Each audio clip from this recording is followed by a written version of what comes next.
Hello, you amazing healers. So today what I want to talk about is, should you heal everyone?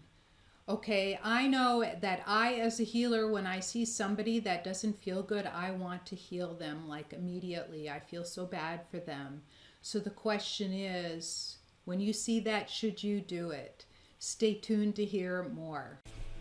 After interviewing hundreds of amazing healers like you on my podcast, I discovered their biggest challenges include not knowing where to get started to build their healing practice, build their practice so they can attract a stable income to support themselves, and that their advertising efforts seem like a waste of time and money. I had these same frustrations during my 30-year healing history. When I finally retired as a physics professor, I needed to replace my six-figure salary fast. As a highly sensitive introvert, I couldn't use typical sales techniques. Instead, I developed a 3-step system that replaced my income within 5 months. I've helped others develop their successful healing businesses with this system, and I can help you too. I'm Dr. Anastasia Chopelas. Listen in to discover more.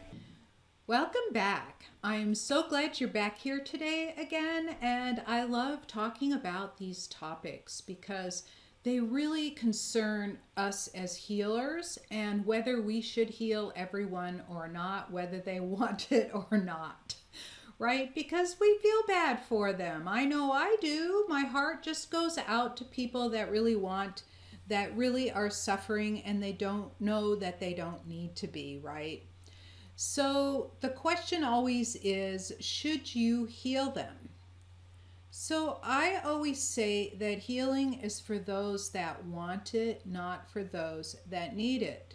For example, a really good friend of mine, I was very close to him. He got pancreatic cancer, and I already knew that he was on the way downhill before, and I asked him if he would be willing to accept healing from me. And he says, "No, I'm okay." And he also told me that he didn't really believe in what I did. So I didn't. And of course, a year later, he was gone. And we all hurt because he is gone, because he was a really awesome individual. So the other thing that might happen to you is that somebody comes to you and says, my husband or my daughter or, who's an adult, or my mother needs healing. Can you heal them? And that is not for you to decide, right? It is for that person. It's not for like the daughter or the mother or the spouse to decide for the other person, especially if they're adults. So now, of course, if you're working with someone who's below 18 and that parent is responsible for them, they do have the ability to make a decision for them. Right? But sometimes even a 14-year-old, he was asking why his mom wanted me to heal his Asperger's, right? And he changed after I did, but he still said, aren't I okay the way I am? Right? And so there are some people that really don't want it. And of course, when you have a situation like that, I told him that his mom wanted to give him the most tools possible to help him navigate his adulthood, right? Because right now he's a child and is living at home. She wanted to give him all the tools available to him to navigate adulthood, and he accepted that, right? So I know that your heart is big, and you really should not be healing other people unless you get express permission for them. And the answer to that, the reason why, is that when you do that, you are sometimes and very often even taking on that other person's karma or lesson in life, because we all came here to learn lessons. And some people that come to you say, okay, I'm done with a lesson, please solve it, help me solve it, and take it away. But other people, like the gentleman, said, no, I'm okay, let me deal with it. So I had to let him deal with it, right? I can't just go healing him because then I would take on his old karma, which is not very pleasant. And the other is that they won't learn the lessons that they came here to learn or that they want to learn if you do that for them, right? So you have to let them decide whether they want your help or not. And when they are ready to let go of the lesson or they've decided they've learned what they needed to learn, they will come to you and ask for it to be taken away.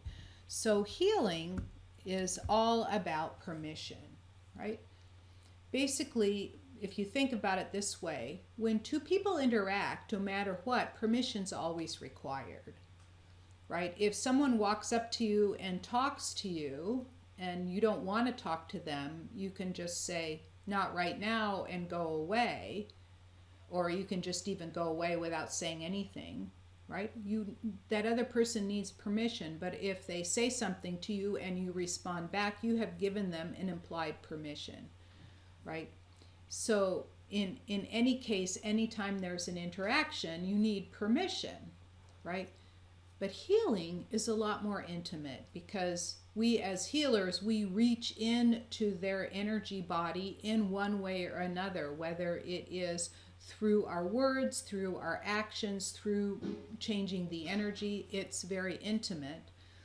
And you need express permission of the person right now, their body, and not their higher self. Their higher self is not them. Their higher self, they're only a piece of their higher self. And so I have had this experience where I've gone into a meeting and all of a sudden my husband and I got these excruciating headaches. And as we were walking out of the meeting, the gentleman knew that I was a healer, and he says, well, I wanted everything to run smoothly, so I sent healing to everybody so we would have a good, peaceful meeting. But he did not ask permission expressly. He says, I asked everyone's higher selves for permission, and they all said yes.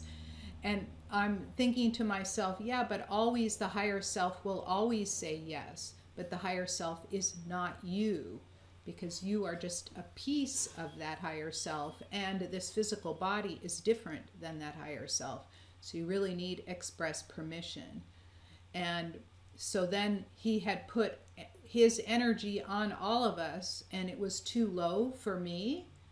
And what happened was that I ended up with this headache. So when my husband says, I just got a headache, and I said, yeah, me too, I cleared it both off. So whatever healing he had done was pointless anyway, right? And then the last thing is, when you do a healing, it's really important that you remove your energy from others, especially after you've completed the healing, because that your energy can end up lingering in there and also creating trouble for them, because you want to give them the ability to make their own decisions, the ability to manage their own lives with their own energy and not have your energy intermixed with them. And it's especially important if you are a male healer working on a female or a female healer working on a male. Because male and female energies, even though we have both of them, I know that they're intermixed, right? But you do not want to get that confused in there. So I usually, at the end of every healing, pull back my own energy, give them theirs back, and then I cut the energetic connection to them.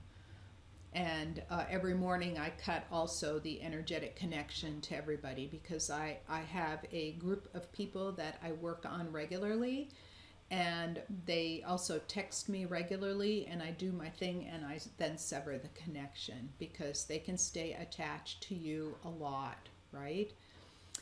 And then the last thing is your powerful energy tools. So the first thing I talked about is making sure you get express permission. Second is making sure the energy is clean, that you're giving that person the best tools possible to solve their own issues. And the last is using your powerful energy tools, right? So your energy tools operate on all frequency levels. But there are some people that use their tools for their own personal gain, and that is actually what I call evil, right? And evil is nothing more than taking something that doesn't belong to you, right? It's theft of some sort of another. It also includes putting curses on people, which you have the ability to do. You can create trouble for them. You can, basically block things. You can put, even if you just say to somebody, damn you, or flip them off when you're driving, or something like that, you have just put a low energy thought, entity, or something on that person at the moment. And so we need to be really careful with our gestures. We can't just run around and swear all the time and use a lot of naughty four-letter words and apply them to others, right? Because that is putting a curse on them. And when you realize that you do, you can also remove it right away. So we all have access to that universal energy, that really high frequency universal energy that is very healing and soothing. And when you run across somebody that is operating on those low levels, you can actually neutralize them, because your high frequency energy is a way more powerful than that. Imagine frequency is basically directly proportional to energy, right? So energy is equal to a constant times the frequency. That's how it is in physics. So basically, if you have a high frequency word or action or deed or thought, that translates into a much higher energy. It can defeat anything low energy. And I want you to remember that you are, if you're working and operating at that high frequency, that you're super people on the spiritual plane, right? So it's good to remember that you have so much power, to make sure that you wield that power with the highest and best good thoughts, actions, deeds, everything that you're doing to help move the planet forward. And when you get caught up in any kind of low frequency thoughts, like, angry, jealous, feeling ashamed, feeling guilty, that you immediately bring yourself back up again. And you know how to do that, right? So thank you so much for listening. To recap, first is that you shouldn't be healing everybody. You need to express permission, otherwise you can take on their karma. Number two is to remember to recall your energy back when you're working with people, right? And then and make sure you don't leave it in places. And number three is to remember you're powerful, that you are extremely powerful with your energy tools, and to use it to the best and highest good. And that's why I have emphasized high frequency language in the last few videos, because that high frequency language will really help not just you, but all the people around you, right? So that's all for today. Thank you so much for listening, and I will see you in the next video. Thank you so much for spending your time with me. If you found this message helpful, please subscribe to this channel, give me a thumbs up or a 5-star rating, and share it with your friends. To discover more about the 3-step system for attracting a generous income as a healer or intuitive coach, sign up for free at www.highpaidhealers.com. I look forward to seeing you there and in the next video.